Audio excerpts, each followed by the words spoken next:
$40 million a week to the Taliban? Yes, sir.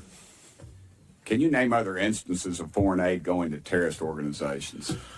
We have assisted al-Shabaab in Somalia. There's been instances of the Khamsi network in Sudan, Hamas, Islamic Jihad, Hezbollah, Kataib al-Hezbollah, Hayat Tahrir al-Shams in Syria. Dozens of terror organizations have received indirect assistance from U.S. foreign aid. Could you elaborate a little bit on the mechanisms in place that are to stop foreign aid from going to terrorist groups, and why are they not working if we have any in place? Sure. And I would note that these are, you notice these are terrorist weaponry. You see some AKs, SKSs, some snipers, some clips, some clip carriers probably made in China, and I believe these are small landmines here beside right there. Let's use Gaza as our case study. $2.1 billion in American taxpayers' money to Gaza since October 7th when Hamas invaded southern Israel. USAID money was going in terms of an emergency use authorization to try to go to parties that USAID formerly had a relationship with in the Gaza Strip. They had to have been vetted by OFAC. They should have been vetted against the special designated terror list from the State Department and from other Treasury organizations. Waivers were granted because they said that there was an emergency use to have that money come in to Gaza, thereby jettisoning the usual typical screening procedures. As a result, 90% of aid that was going from the United States by way of its agents in Gaza ended up in Hamas-controlled areas. And this is ridiculous. Essentially, what the U.S. assistance to Gaza did was underwrite the ability for Hamas to survive until the ceasefire was just passed a few weeks ago. There was no strategic thought for it, and there was no screening. Seems like the emergency might have been to arm terrorists to kill civilians. Would that be accurate? That's accurate, and even more than that, Samantha Powers, the administrator for USAID, was intent on having Israel not be able to defend itself. To not be able to defend it. Correct. Mr. Pramarak, is that correct? How do you say that? Pramarak? I got Burchett, man. Nobody gets mine right, so don't worry about it. What is it? Pramarak? Perfect. All right, thanks, brother. How did terrorists exploit our foreign aid loopholes? Well, we have a lot of our international... Can you pull your mic up? I'm sorry. Can you hear me? Yes, sir.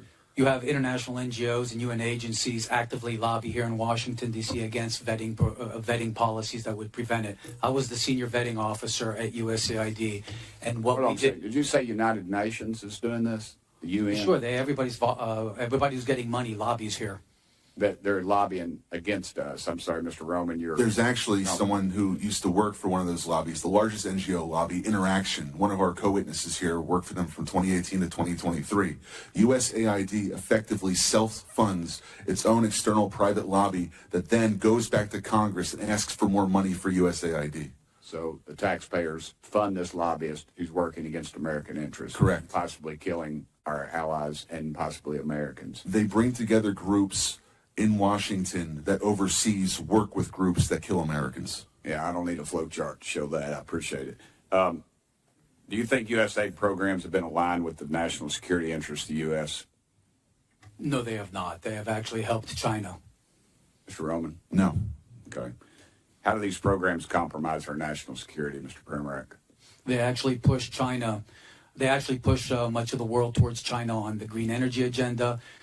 They push people, ordinary people, billions of people towards China because of the resentment caused by our social re-engineering.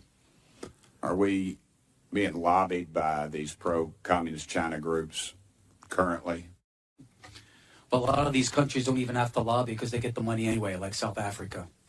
Yeah, and in fact, these lobbyists have come to the House and have tried to kill legislation like H.R. 160, which was meant to increase transparency in USAID's funding of overseas organizations. Is that a current piece of legislation? That's from the last session. And give me that number again. H.R. 160. And what does it do? It was meant to give U.S. lawmakers the ability to have higher transparency in terror financing investigations aimed at scrutinizing extremist groups. Mr. Pramarak?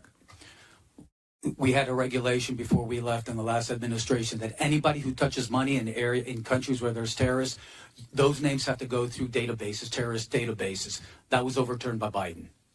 Overturned by Biden. Chair Lady, I have 5 seconds, but I wanted to mention something. There's a lot of rhetoric used on this committee, and I would urge my friends on both sides of the aisle, let's stick to the actual information. This rhetoric is, I've received death threats, and I know the chair lady has, and it needs to stop. We need to tone it down. Thank you, chair lady, and thank you,